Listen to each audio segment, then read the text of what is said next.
மாணவர்கள் எவரும் போதைக்கு அடிமையாகாதீர்கள். அடிமையானவர்கள் மீண்டதாக சரித்திரமில்லை. எனவே உங்களையும் சமூகத்தையும் பாதுகாத்துக் கொள்ளுங்கள். உங்கள் நலன் கருதி கல்வி டிவி.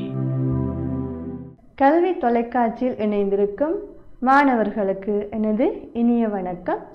இன்றைக்கு நாங்கள் உங்களுக்கான கம்ப்யூட்டர் பாடம் கணினி பாடத்தின் தொடர்ச்சியான பயிற்சிகள் பார்ப்போம்.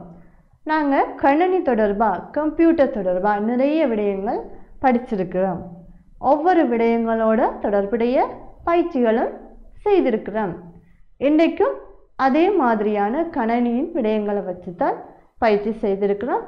நாங்கள் ஏற்கனவே படித்த விடயங்கள் தான், ஆனாலும் அதை திரும்ப ஒருக்கா செய்து பார்க்க போகிறோம். இப்போ நாங்கள் இன்றைக்கும் என்ன கணினி தொடர்பான பாடங்கள்னு பார்ப்போம். இதில் கணினி என்றால் என்னன்னு முதல்ல படிச்சிருக்கணும். நாங்கள் கணினியை இந்த காலத்தில் தற்காலத்தில் அதிகமாக பயன்படுத்துகிறோம். கம்ப்யூட்டர் இல்லாத இடமே இல்லை. இப்போ கணினி ஒன்றுக்கு முக்கியமாக என்ன தேவை, கணினி என்றால் என்ன, மற்ற தொடர்பாடல் சாதனங்களை விட கணினியில் என்ன வேறுபாடுகள் இருக்குது. இப்போ இங்கே இது என்ன, கணினிக்கு முக்கியமான ஒன்று, கணினியின் பாகங்கள் ஒன்று. கணினியில் சில பாகங்கள் இருக்கு, அவையெல்லாம் ஒன்று சேர்ந்துதான் கணினி என்று சொல்கிறோம். அவை இது என்ன, கணினியின் திரை, இதை நாங்கள் மானிட்டர் என்று சொல்கிறோம். கணினி திரை.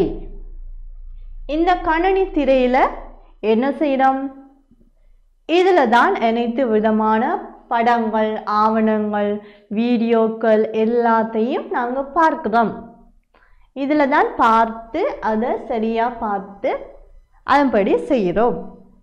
எங்களுக்கு தேவையான ஆவணங்களை எல்லாம் பெற்றுக்கொள்கிறோம். அவை இதுதான் கணினி திரை. இதை MONITOR மானிட்டர்னு சொல்லுவோம். சரி, அடுத்தது இது என்ன, இது என்ன, நாங்கள் ஏற்கனவே படித்தது தான். இதுவும் கணினியின் முக்கியமான ஒரு பாகம். இதில் தான் கணினியினுடைய எல்லா செயல்முறைகளும் நடைபெறுது. கணினி மத்திய செயலாக்க அலகுன்னு தமிழில் சொல்லுவோம். CPU சென்ட்ரல் ப்ராசஸிங் யூனிட் என்று இங்கிலீஷில் சொல்லுவோம். இதுதான் கணினியின் மைய பகுதி என்றும் சொல்லலாம். முக்கியமான ஒன்று. கணினிக்குள்ள நாங்கள் செய்ய வேண்டிய அனைத்தும் செயலாக்கம், அதாவது சேமித்து அதை செயற்படுத்தி அதை ஒழுங்குபடுத்தி எங்களுக்கு தரும். இதுக்குள்ள தான் எல்லாம் நடைபெறும். இப்போ நாங்கள் இதை CPUன்னு சொல்லுவோம். நெக்ஸ்ட் என்ன, இது கட்டாயம் ஒன்று இல்லை, இருந்தாலும் கணினிக்கு நாங்கள் பயன்படுத்த வேண்டிய ஒன்று. கணினியின் பாதுகாப்பு கருதி பயன்படுத்த போகிறோம். அதோட கணினியில் நாங்கள் செய்கிற ஆவணங்கள் அழியாமல் பாதுகாக்கிறதுக்கும் கணினியை பாதுகாக்கிறதுக்கும் இதை பயன்படுத்துவோம். UPS சொல்வோம், தடையற்ற மின்சார வழங்கி. இதில் என்ன நாங்கள் பயணப்பெறுகிறோம், மின்சாரம் தடைப்படும் போது, கரண்ட் திடீரென்று ஆஃப் ஆகும்போது கணினி ஆஃப் நிலை அடையாமல் பாதுகாக்கும். சரி, இது இருந்தால் கொஞ்சம் பேட்டரி போல் மின்சாரத்தை சேமித்து வச்சிருக்கிறதால கரண்ட் நின்னாலும் கணினியை ஆஃப் பண்ண விடாமல் சிறிது நேரத்துக்கு பயன்படுத்தலாம். இதனால் ஆவணங்கள், நாங்கள் செய்கிற டாக்குமெண்ட் அழியாமலும் டிலீட் ஆகாமலும் இருக்கும், கணினியும் பழுதடையாமல் இருக்கும். நாங்கள் இதை UPSன்னு சொல்லுவோம். நெக்ஸ்ட் பாருங்க, இது என்ன, இது கீபோர்ட். எங்களுக்கு தெரியும், தமிழில் விசைப்பலகை என்று சொல்கிறோம். கீபோர்ட், இதில் என்ன பயன்படுத்துகிறோம், இதில் தான் எழுத்துக்கள், நம்பர்ஸ், லெட்டர்ஸ் டிலீட் பண்ணுறது, காப்பி பண்ணுறது எல்லா விடயங்களும் இருக்குது. இந்த கீகளை பயன்படுத்தித்தான் நாங்கள் டைப் செய்கிறோம், ஆவணங்களை தயாரிக்கிறோம். இதை நாங்கள் கீபோர்டுன்னு சொல்லுவோம். அதே மாதிரி அடுத்த பாருங்க, இது என்ன, மவுஸ். மவுஸை நாங்கள் என்னன்னு சொல்லுவோம் தமிழில், சுட்டி. மவுஸ் இது ஒரு அம்புக்குறி போன்ற அமைப்பில் எங்களுக்கு கணனி திரையில் காட்டும். இது எங்களுக்கு தேவையான இடங்களில் போய் செலக்ட் தெரிவு செய்யறதுக்கு பயன்படும் மவுஸ். நெக்ஸ்ட், இது எங்களுக்கு தெரிந்த ஒன்று, கணனிக்கு அதிகமாக பயன்படுத்த தேவையில்லாட்டியும் இதுவும் ஒரு பாகமாக இருக்கு. ஸ்பீக்கர்ஸ் ஒலிபெருக்கி. இப்போ இது எங்களுக்கு தெரியும், கணனியில் சவுண்டை எங்களுக்கு தருவதற்காக நாங்கள் பயன்படுத்துவோம். இப்போ நாங்கள் பார்ப்போம் கணனி பாகங்கள் ஒவ்வொன்றா பார்த்தோம். அதனுடைய பயன்பாடுகளை நான் இப்போ சொல்லித்தந்தேன். நான் இப்போ என்ன செய்ய போகிறோம், கணனியின் பாகங்களின் பயன்களை எழுதுவோம். இப்போ நான் சொன்னதை இப்போ எழுத போகிறோம். ஃபர்ஸ்ட் என்ன, மானிட்டர் திரை. அதை எப்படி எழுதலாம், அதனுடைய பயன் என்னென்று நாங்கள் எப்படி எழுதுவோம், நாம் தயாரித்த ஆவணங்களை பார்த்தல். அதனுடைய பயன்பாடு என்ன, என்னத்துக்கு அதை நாங்கள் யூஸ் பண்ணுறோம். நாம் தயாரித்த ஆவணங்கள், அந்த டாக்குமெண்ட் என்னவாகவும் இருக்கலாம், அதை பார்க்கிறதுக்கு இந்த கணனி திரை தேவை. அதே மாதிரி யூபிஎஸ் தடையற்ற மின்சார வழங்கின்னு சொன்னான். இது என்னத்துக்கு பயன்படுது, மின்சாரத்தை சேமித்து வைத்திருப்பதற்கு. இங்கே இருக்கு பாருங்க, தடை அற்ற மின்சார வழங்கி. தடை இல்லை என்றால் மின்சாரத்தை சேமித்து வைத்து தடை இல்லாமல் எங்களுக்கு தரும். நெக்ஸ்ட் என்ன, CPU மத்திய செயற்பாட்டு பகுதி. இதன் பயன்பாடு எப்படி எழுதுவோம், செயற்பாடுகள் அனைத்தையும் மேற்கொள்ளல். சரி, கூட்டல், கழித்தல், பெருக்குதல், டிசைன் செய்தல், வரைதல், அதை சேமித்து வைத்தல், எல்லா விடயங்களும் இங்கே செயல்படும். செயற்பாடுகளை அனைத்தையும் மேற்கொள்ளும்னு இங்கே எழுதலாம். அதே மாதிரி அடுத்தல பாருங்க, மவுஸ். மவுஸ் என்ன செய்யும், தேவையானதை, நமக்கு தேவையானதை தெரிவு செய்தல். இப்போ மவுஸில் நாங்கள் தெரிவு செய்கிறோம். நெக்ஸ்ட், கீபோர்ட் இசைப்பலகை. கீபோர்ட் என்னத்திற்கு பயன்படுத்துகிறோம், நமக்கு தேவையானவற்றை டைப் செய்தல். அதுக்குள்ள நம்பர்ஸ் வரும், எழுத்துக்கள் எல்லாம் அதுக்குள்ள உள்ளடங்கும். இப்போ இங்கே தேவையானவற்றை என்ன செய்ய போகிறோம், டைப் செய்ய போகிறோம். ஸ்பீக்கர் என்ன பயன்பாடுன்னு எங்களுக்கு தெரியும், சவுண்ட் ஒலிகளை தரும். பாடல்கள் ஏனைய ஒலிகளை கேட்கலாம். கணினியினுள் பாடல்கள் ஏனைய ஒலிகளை நாங்கள் இங்கே கேட்கலாம். இங்கே ஸ்பீக்கருடைய பயன்பாடு, மவுஸ், கீபோர்ட், ஸ்பீக்கர். இப்போ இது எல்லாமே சேர்ந்தது தான் ஒரு கணனி. சரி, இப்போ கணனியும் அதனுடைய பாகங்களையும் அனைத்தையும் நாங்கள் இப்போ ஒன்றாக பார்த்தோம். அந்த பாகங்களுடைய பயன்பாடுகளையும் அதை என்னத்திற்கு நாங்கள் பயன்படுத்துகிறோம் என்றதையும் பார்த்தா, சாதாரணமாக தொலைபேசி அதற்கு பயன்படுத்துகிறோம். அதே போல் கணனியும் ஒரு தொடர்பாடல் சாதனம் என்று படிச்சிருக்கிறோம். ஆனால் அது ஒரு இலத்திரனியல் தொடர்பாடல் சாதனம். அதுக்குள்ளே இவ்வளவு பாகங்களும் உள்ளடங்கினால்தான் அது ஒரு கணனியாக முழுமை பெறும். சரி, இப்போ நாங்கள் கணனியின் பாகங்களும் பயன்பாடுகளும் பார்த்தோம். அடுத்தது பார்ப்போம் கம்ப்யூட்டர் ஹார்ட்வேர், கணனியின் வன்பொருள். இப்போ பாருங்க, கணனி வன்பொருள் என்றால் என்ன. இப்போ இங்கே கணனி இரண்டு விதமானதாக இருக்குது கணனியின் பாகங்களுக்குள்ள. அதை நாங்கள் வன்பொருள் என்றும் சொல்லுவோம், மென்பொருட்கள் என்றும் சொல்லுவோம். Hardware, software. அதே மாதிரி ஃபர்ஸ்ட் இப்போ ஹார்ட்வேர் வன்பொருள்னா என்னன்னு பார்ப்போம். நமக்கு தேவையானதை, அதான் செயற்பாடுகளை கணனியுள் செய்வதற்கு பயன்படுத்தப்படும், எங்களுடைய கண்களால் பார்க்கக்கூடியதும் தொட்டு உணரக்கூடியதுமான பொருட்கள் தான் வன்பொருட்கள். சாதாரணமாக மேதை, மேசை, கதிரை அதுகளும் வன்பொருட்கள். அதே மாதிரி கணனியிலையும் நாங்கள் பார்க்கக்கூடியதும் தொடக்கூடியதுமான எல்லாமே ஹார்ட்வேர்ஸ் வன்பொருட்கள். உதாரணமாக நாங்கள் மானிட்டர், கீபோர்ட், மவுஸ், CPU எல்லாமே வன்பொருட்கள். இப்போ இங்கே என்ன வேறுபாடு இருக்குது? கண்களால் பார்க்கக்கூடியதும் தொட்டுணரக்கூடியதும், இந்த ரெண்டு விடயத்தையும் ஞாபகம் வைத்திருங்க. இந்த ரெண்டும் இருந்தால் அது ஹார்ட்வேர். அதே மாதிரி சாஃப்ட்வேர் பார்ப்போம். கணனி மென்பொருள் பாருங்க. கணனி மென்பொருள் என்றால் என்ன? உமக்கு தேவையான செயற்பாடுகளை கணனியுள் மேற்கொள்வதற்கு பயன்படுத்தப்படும் நம்முடைய கண்களால் பார்க்கக்கூடியதும் தொட்டுணர முடியாததுமான பொருட்கள்.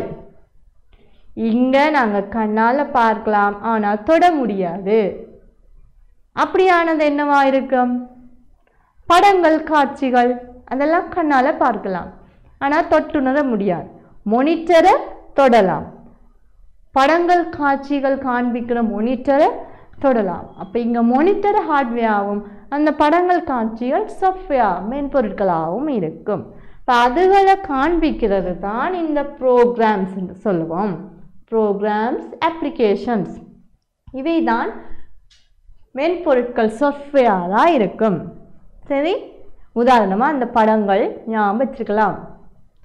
இப்போ இங்கே என்ன வித்தியாசம்? கண்ணால் பார்க்கலாம், ஆனால் தொட்டு உணர முடியாது, தொட முடியாது. அப்படியானது மென்பொருள். கண்ணாலையும் பார்க்கலாம், தொடவும் கூடியதாக இருந்தால் அது வன்பொருள், ஹார்ட்வேர். சரி, இரண்டுக்கும் இடையில வேறுபாடு இதுதான். அதாவது ஒன்று தொட்டு உணர, தொட முடியாது. தொட முடியாதது மென்பொருள், தொடக்கூடியதாக இருக்கிறது வன்பொருள். சரி, நாங்கள் அடுத்ததில் பார்ப்போம். இப்போ தொடர்பு படுத்துவோம். இங்கே பாருங்க, இங்கே சில கணனியின் பாகங்கள், சிலது கணனியோட தொடர்புடைய விடயங்கள் இருக்கு. அதில் வன்பொருட்களும் மென்பொருட்களும் இருக்கு. இப்போ இங்கே வன்பொருட்கள் எது, மென்பொருட்கள் எதுன்னு தொடர்பு படுத்துவோம். சரி, இப்போ பாருங்க, முதலாவது என்ன?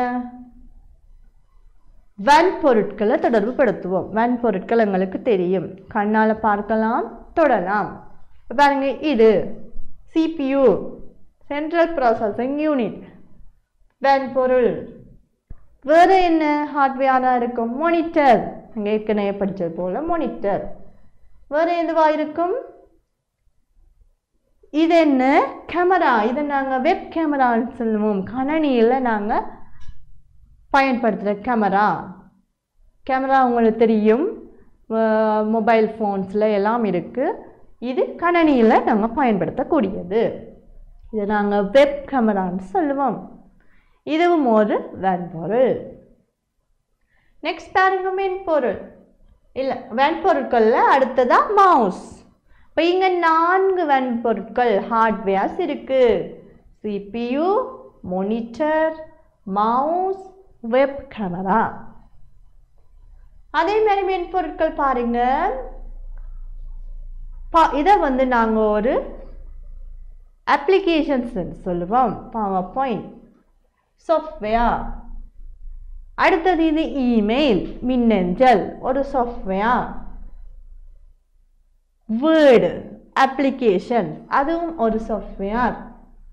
எக்ஸல், இதுவும் ஒரு சாஃப்ட்வேர். இது எல்லாமே நாங்கள் டைப் பண்ணுவதற்கும், டிசைன் பண்ணுவதற்கும், தொடர்பாடல மேற்கொள்வதற்கும், இமெயில், மின்னஞ்சல் எல்லாம் தொடர்பாடு செய்கிறதுக்கும் பயன்படுத்துகிற மென்பொருட்கள், சாஃப்ட்வேர். இப்போ இதுதான் இதற்கிடையில் இருக்கிற வேறுபாடுகள். சரியா? இப்போ இங்கே நாங்கள் ஒன்றாக சேர்த்து வன்பொருட்களையும் மென்பொருட்களையும் வேறுபடுத்தி இருக்கிறோம். அதே மாதிரி அடுத்த பார்ப்போம். சரி, பிழை இடுக. சில கணனி தொடர்பான விடயங்கள் இங்கே இருக்கு. இதை நாங்கள் சரியாக வாசித்து சரி என்றால் சரியாகவும் பிழை என்றால் பிழை என்றும் நாங்கள் அடையாளம் விடுவோம். பாருங்க, கணனி ஒரு தொடர்பாடல் சாதனமாகும். இப்போ கணனி என்ன ஒரு தொடர்பாடல் சாதனங்களில் ஒன்று தான் நாங்கள் படிச்சிருக்கிறோம். இப்போ இங்கே சரி. அதே மாதிரி இரண்டாவது பாருங்க, ஒலிபெருக்கி இருவட்டு என்பன உள்ளீட்டு சாதனமாகும். பிழை. இங்க ஒலிபெருக்கி என்றால் ஸ்பீக்கர், இருவட்டு என்றது சிடி. ஸ்பீக்கரும் சிடியும் என்ன? இங்க சிடி சேமிப்பு சாதனமாகவும் ஒலிபெருக்கி அவுட்புட் டிவைஸ் சொல்லுவோம், வெளியீட்டு சாதனமாகவும் இருக்கும். உள்ளீட்டு சாதனம் இது இல்லை. கணனியில் நாம் பல விடயங்களை செய்யலாம். சரி, ஏனைய தொடர்பாடல் சாதனங்களை விட கணனியில் நிறைய விடயங்கள் செய்யலாம். மின்னஞ்சல் அனுப்பலாம், முக்கியமான ஒரு விடயம். அதே மாதிரி வேறு வேறு டைப் செய்து ஆவணங்களை தயாரிக்கலாம். இப்படி நிறைய விடயங்களை செய்யலாம். CPU என்பது மத்திய செயற்பாட்டு பகுதி ஆகும். CPU என்றது அதுதான் நாங்கள் கணனியின் பாகங்களில் படிச்சிருக்கிறோம். ஐந்தாவது, கணனியின் மூலம் நன்மைகளை மட்டுமே பெறலாம். இல்லை, நாங்கள் கணனியின் பயன்பாடுகள் படிக்கக்குள்ள சாதகமானது பாதகமான விளைவுகள், அதாவது நன்மைகள் தீமைகள்னு பார்த்துருக்கிறோம். கணனியில் சில தீமைகளும் இருக்குது. கணனியில் உள்ள இணையதளத்தை தவறாக பயன்படுத்தினால் நாங்கள் பிழையான வழிகளுக்கு செல்வதும் ஒரு தீமை. உடல்நிலையும் பாதிக்கப்படும். அவை இங்கே இது பிழை, நன்மைகள் மட்டுமென்றது பிழை. கணனியில் ஒரு சிறப்பான பயன்பாடு மின்னஞ்சல் ஆகும். அது என்ன? சரியானது, இமெயில். இமெயில் மிக முக்கியமான ஒன்று, தற்காலத்தில் அதிகமாக பயன்படுத்தப்படுகிறது. சாதாரண தபாலை விட மின்னஞ்சல் மிக வேகமானதாகவும் சரியானதாகவும் இருக்குது. அப்போ இதுதான் கணனியில் இருக்கிற ஒரு சிறப்பம்சம்.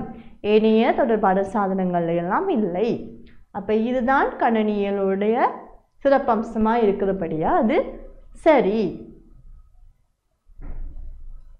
அடுத்தது பார்ப்போம். இங்க இடைவெளி நிரப்புவோம். சில 5 கேள்விகளும் அதுக்குரிய விடைகளும் இங்க தரப்பட்டிருக்கு. நாங்கள் சரியான விடையை கண்டுபிடிச்சு இங்க எழுத போறோம். இப்போ பாருங்க, விடைகள் என்னென்ன இருக்கு? இலத்திரனியல், பாதுகாப்பான, CPU, மின் அஞ்சல், இசைப்பலகை, கீபோர்ட். சரி, இப்போ முதலாவது பாருங்க, கணனியினை டேஷ் இடத்தில் வைக்க வேண்டும். அப்படி என்றால் என்ன? கணனி ஒரு இலத்திரனியல் சாதனம். அது மின்சாரம் பயன்படுத்தி நாங்கள் பயன்படுத்தக்கூடியது, அதாவது மின்சாரத்தின் மூலம் இயங்கக்கூடியது. அதனால தான் அதை இலத்திரனியல் சாதனம்னு சொல்கிறோம். ஆகவே மின்சாரத்தை பயன்படுத்துகிறபடியினால அதை பாதுகாப்பான ஒரு இடத்துல தான் நாங்கள் பயன்படுத்த வேண்டும், வைத்திருக்க வேண்டும். கணனியினை பாதுகாப்பான இடத்தில் வைக்க வேண்டும். மின்சாரம் தடைப்படும் பொழுதும் அல்லது மின்சாரத்தால் ஏதாவது பாதிப்பு ஏற்பட்டால் எங்களுக்கு ஆபத்து விளைவிக்கக்கூடும்.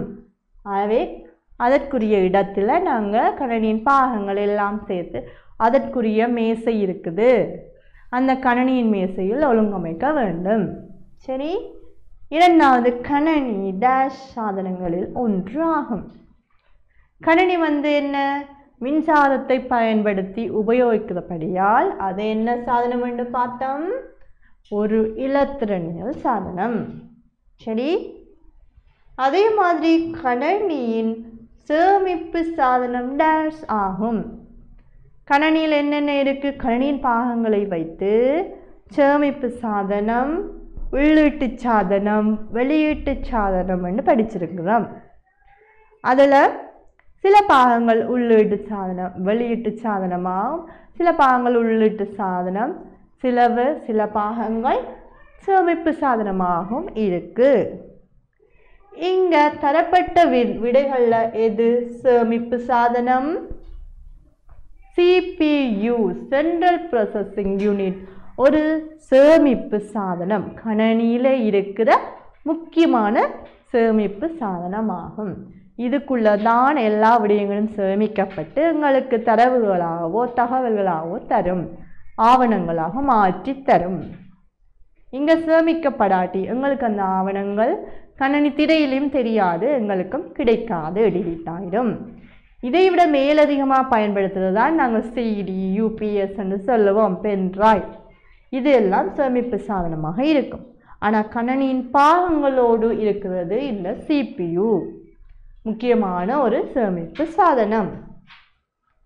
நான்காவது என்ன? கணினியின் வன்பொருட்களில் ஒன்று, மென்பொருட்களில் ஒன்று. அடுத்தது இது நாங்கள் இப்போ படித்தபடியா வன்பொருள் எதுவாக இருக்கும்? இங்க CPUவும் விசைப்பலகையும் இருக்குது. CPU இங்க சேமிப்பு சாதனம் எழுதினபடியா இதுக்கு என்ன விடை வரும்? கீபோர்ட், விசைப்பலகை என்று சொல்லுவோம். என்னது? கீபோர்ட், விசைப்பலகை. ஐந்தாவது பாருங்க, கணினியின் மென்பொருட்களில் ஒன்று. இப்போ இங்க மென்பொருட்கள் என்னவா இருக்கும்? சாஃப்ட்வேர் எதுவா இருக்கும்? மின்னஞ்சல், இமெயில் ஒரு சாஃப்ட்வேர். அவை இங்க மின்னஞ்சல் என்று விடை எழுதுவோம். இப்போ நாங்கள் கணினியினை பாதுகாப்பான ஒரு இடத்துல வைக்க வேண்டும். கணினி இலத்திரனியல் சாதனங்களில் ஒன்று ஆகும். கணினியின் சேமிப்பு சாதனம் CPU ஆகும். ஒன்று மின்னஞ்சல், இமெயில் ஆகும். சரியா? அப்போ நாங்கள் இங்கே கணினியினுடைய முக்கியமான சில விடயங்களை பார்த்துருக்கிறோம்.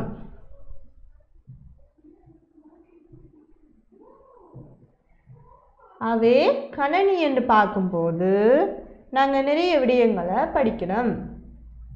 சரியா?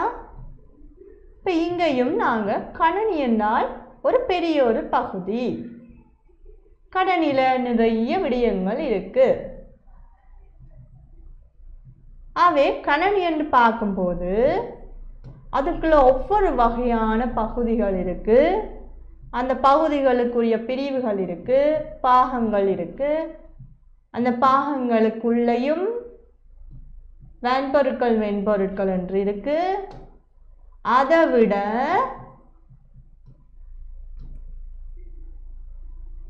கணினியினுடைய தலைமுறைகள் இருக்கு, அந்த தலைமுறைகளுக்குரிய வேறுபாடுகள் இருக்கு.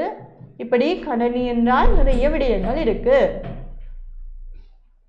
உதாரணமாக கணினி ஆரம்பத்தில் எப்படி இருந்தது? கணினி பெரிய அளவில் இருந்த கணினி இப்போ சிறிய அளவில் மாற்றமடைந்திருக்கு. அதனுடைய காரணங்கள் என்னன்னு படிச்சிருக்கிறோம். அந்த கணினியின் பாகங்களுக்குள்ளேயும் வன்பொருள், மென்பொருள் என்று இருக்கு, இரண்டு வகை. அதே நேரத்தில் சாதனங்கள், உள்ளிட்டு சாதனம், வெளியிட்டு சாதனம், சேமிப்பு சாதனங்கள் என்று இருக்கு. அதே வகையில் ஒவ்வொரு தலைமுறையா 5 தலைமுறை இருக்கு. தற்பொழுது 6வது தலைமுறை, 6 தலைமுறை வந்துட்டு. அதே நேரம் அந்த தலைமுறைகள் மாற்றமடைந்ததுக்கான காரணங்கள் இருக்கு. அதிகரித்ததும் இருக்கு, குறைவடைந்ததும் இருக்கு. கணினியினுடைய நன்மைகள், தீமைகள் இருக்கு. அதனுடைய பாதகமானது, சாதகமான விளைவுகள், கணினியில் இருக்கிற சிறப்பம்சங்கள், கணினியை நாங்கள் எங்கெல்லாம் பயன்படுத்துகிறோம், கணினி எதுக்கு உபயோகப்படுது, கணினியை தற்காலத்தில் அதிகமாக எங்கே பார்க்கலாம், இப்படியான நிறைய விடயங்கள் நாங்கள் பார்க்கிறோம். கணினியால் பயன்படுத்துறதால எங்களுக்கு நிறைய நன்மைகள் இருக்குதா அல்லது தீமைகள் தான் அதிகமாக இருக்குதா? இதுவும் நாங்கள் பார்க்க வேண்டிய முக்கியமான விடயம். அதே நேரத்தில் தற்காலத்தில் கணினி இல்லாமல் நாங்கள் செய்யக்கூடிய வேலைகள் இருக்குதா அல்லது கணினி முக்கியமானதாக இருக்குதா? இது எல்லாமே நாங்கள் கணனியோட தொடர்புடையதாக படிச்சிருக்கிறோம். கணனியை உருவாக்கியவர் யார்? எப்படி கணனி கண்டுபிடிக்கப்பட்டது? அது ஒரு இலத்திரனியல் தொடர்பாடல் சாதனமா? இப்படியான நிறைய விடயங்கள் நாங்கள் ஒவ்வொரு வகுப்புலையும் படிச்சிருக்கிறோம். இப்போ நாங்கள் கணனியோட தொடர்புடைய ஒவ்வொரு விடயங்கள் படித்தோம். அதில் முக்கியமானது கணனியின் பாகங்கள் தான். கணனி என்றால் என்னன்றதுக்கு என்ன நாங்கள் பதிலளிப்போம். கணனி ஒரு இலத்திரனியல் சாதனம். உள்ளீடுகளை பயன்படுத்தி தரவுகளை தகவல்களாக ஆவணங்களை பெறுவதற்கு நாங்கள் பயன்படுத்தக்கூடிய ஒரு இலத்திரனியல் சாதனம் கணனி என்று பார்த்தோம். இப்போ கணனி என்றால் என்ன? தொலைபேசி என்றால் ஒரு தொலைபேசி. அதே மாதிரி தொலைக்காட்சி பார்த்துருக்குறீங்க, வானொலி பார்த்துருக்குறீங்க. அதே மாதிரி கணனிக்கு தனியாக ஒரு பாகம் மட்டுமில்லை, நிறைய பாகங்கள் இருக்குது. அதைத்தான் நாங்கள் பார்க்குறோம். முக்கியமானது கணனி திரை, மோனிட்டர். இது கணனிக்கு கட்டாயமான ஒன்று. அடுத்தது கணனியினுடைய CPU, இதுவும் முக்கியமான ஒன்று. ஆகவே மோனிட்டர், CPU. அடுத்தது UPS. இது கட்டாயம் ஒன்று அல்ல, ஆனால் தற்காலத்தில் பயன்படுத்த வேண்டியதாக இருக்குது. ஆகவே UPS 3 பாகம் வந்துட்டு. அதே மாதிரி அடுத்தது என்ன தேவைப்படும்? முக்கியமானது டைப் செய்வதற்கு கீபோர்டு 4வது பாகம். அதை விட வேறு என்ன தேவை? முக்கியமான ஒன்று மவுஸ், சுட்டி 5வது. வேறு என்ன தேவை எங்களுக்கு? ஸ்பீக்கர். இது அவசியம் என்று அல்ல, 6வது. அடுத்ததாக இங்கே 6 பாகங்களையும் பார்த்துட்டோம். அப்போ முக்கியமானதாக 5 பாகங்களை நாங்கள் குறிப்பிடலாம். கணனி திரை, கம்ப்யூட்டர் மானிட்டர், UPS மின்சாரம் தடையற்ற மின்சார வழங்கி, CPU central processing unit, keyboard, mouse. இந்த 5மே கணனிக்கு போதுமானது. இதை விட மேலதிகமாக பிரிண்டர்ஸ் இருக்குது. Printer, speaker, scanner, web camera, இதெல்லாம் மேலதிகமாக நாங்கள் கணனிக்கென்று பயன்படுத்தக்கூடியது. இதுக்குள்ள தான் உள்ளீட்டு சாதனம் இன்புட் டிவைசஸ், வெளியீட்டு சாதனம் அவுட்புட் டிவைசஸ், சேமிப்பு சாதனம் ஸ்டோரேஜ் டிவைசஸ் இருக்குது. 3 பகுதியாக நாங்கள் பிரிக்கலாம். அவை இதில் முக்கியமானதாக நாங்கள் கணனியின் பாகம் என்று 5ஐ குறிப்பிடலாம். கணனி திரை, monitor, CPU, UPS, keyboard, mouse. இது எல்லாம் ஒன்று சேர்ந்தால் அது ஒரு கணனி. இதில் ஒன்று இல்லாவிடினும் நாங்கள் கணனியை பயன்படுத்த முடியாது. இந்த 5 பாகமும் கட்டாயம் தேவையானது. அதை கணனியின் பாகம் என்று கேட்டால் இந்த 5ஐயுமே நாங்கள் பதிலளிக்கலாம். இதை விட speaker, web camera, printer, scanner, UPS, CD இப்படியான சாதனங்களையும் குறிப்பிடலாம். ஆகவே நாங்கள் இப்போ கணனியில் முக்கியமானது இதுதான். கணனி என்றால் என்ன? கணனியே எதெல்லாம் ஒன்று சேர்ந்தால் அது ஒரு கணனி என்று நாங்கள் சொல்லலாம் என்று பார்த்தால் சரி. இதோட மின்சாரம் தேவை, அதனால் அங்கே நாங்கள் UPS பயன்படுத்துகிறோம். ஆகவே மின்சாரமும் தேவை. அதனால தான் இது என்ன ஒரு இலத்திரனியல் சாதனமாக இருக்குது. ஆகவே நாங்கள் இன்றைக்கும் கணனியோட தொடர்புடைய நிறைய விடயங்களை தான் பார்த்துருக்கிறோம். இப்போ கணனி முக்கியமான ஒன்று. ஆரம்ப காலத்தை விட தற்காலத்தில் கணனி இல்லாமல் எந்த இடமுமே இல்லை. சாதாரணமாக இப்போது எங்களோட வீடுகளிலையும் கணனி இருக்குது. அதே நேரம் ஒவ்வொரு வகையானதாக இருக்குது. ஆரம்ப காலத்தில் பெரிய அளவில் இருந்த கணனி தற்காலத்தில் மிகவும் சிறிய அளவில் எங்களோட கைகளில் இருக்குது. அதை நாங்கள் சரியாக உபயோகிக்க தெரிஞ்சிருக்கணும். அப்போ நாங்கள் இது போல் கணனி தொடர்பான நிறைய விடயங்களை தொடர்ந்து வர வகுப்புலையும் நாங்கள் பார்த்து கொள்ளலாம். ஆகவே நீங்களும் கல்வி தொலைக்காட்சியோடு தொடர்ந்தும் இணைந்திருங்கள். நன்றி. கல்வி டிவியில் புத்தம்புது நிகழ்ச்சிகளை உடனுக்குடன் பார்த்து மகிழ எமது Facebook மற்றும் YouTube பக்கத்தை லைக் செய்யுங்கள்.